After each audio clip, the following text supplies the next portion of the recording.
Good morning and happy Tuesday. I'm Kara Rucker. Sam Bankman-Fried, the face of failed FTX crypto, has been arrested in the Bahamas. The company's new CEO will testify before Congress today. This is your morning rundown, aimed down the middle with Straight Arrow News. I didn't knowingly commit fraud. I don't think I committed fraud. I didn't want any of this to happen. I was certainly not nearly as competent as I thought I was. The disgraced crypto founder saying he is innocent of any crime in an interview over the weekend.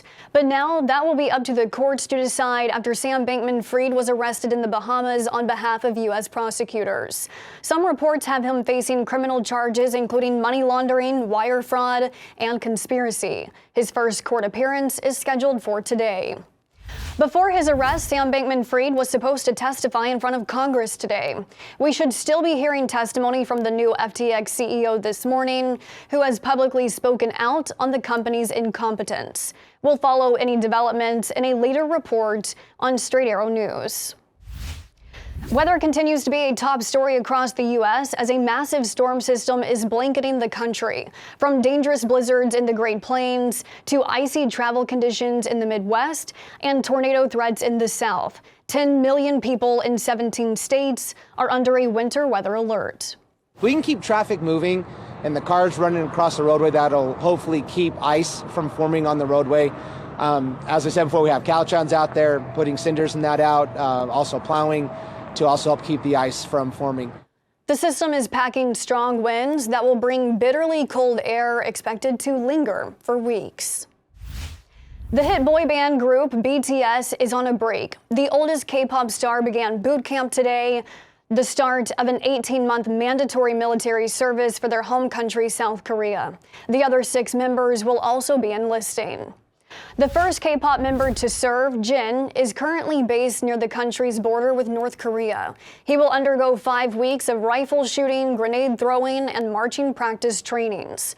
Jin's enlistment today causing quite the stir outside the base, with BTS fans flocking to wish him well. I'm here with my sister to go for a holiday, but then we heard the news that Jin's going to enlist, so we are here now. I want to wait Jin and then see him go into the military and wish him all the best. In South Korea, the country requires young, able-bodied men to serve in the army at least 18 months. The timeline of when the boys will perform again is unknown, but it will at least be a few years. Twitter has disbanded its Trust and Safety Council. It was a committee comprised of outside advocacy groups. Their role was to give Twitter recommendations on how to create a safe online space from hate speech. But in a memo sent out last night, Twitter says they are reevaluating how to best bring external insights into the new Twitter era. The phasing out of the Trust and Safety Council comes just weeks after members of the council expressed concerns with the shakeup Elon Musk is bringing to the platform. 3 members publicly announced plans to leave the council because of what they called a decline in the well-being of Twitter users. New revelations continue to devastate the Uvalde, Texas community, still reeling from a confusing law enforcement response to the mass shooting that killed 19 students and 2 teachers. Now, state documents appear to indicate only 1 out of every 5 Uvalde deputies had any active shooter training. 80% of their force was not trained for active shooter situations, including the county sheriff, according to the report. In Texas, active shooter training is only required for school-based law enforcement officers, something that has been said to be discussed in the next state legislative session. The ayes are 76, the noes are 43. The motion is agreed to. New Zealand has just passed a new law to phase out tobacco smoking. The country is imposing a lifetime ban on young people buying cigarettes. The law states for people born on or after January 1st of 2009, they will never be allowed to purchase tobacco products. So for kids who are 13 right now, even when they turn 18, 21, 35, or 50, tobacco can never be sold to them.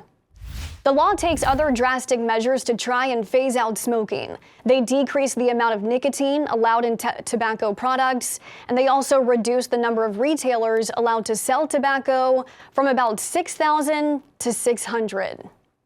Thank you so much for watching Straight Arrow News, where we strive to deliver journalism without agenda. I'm Kara Rucker from the heartland of America. We hope you have a great day.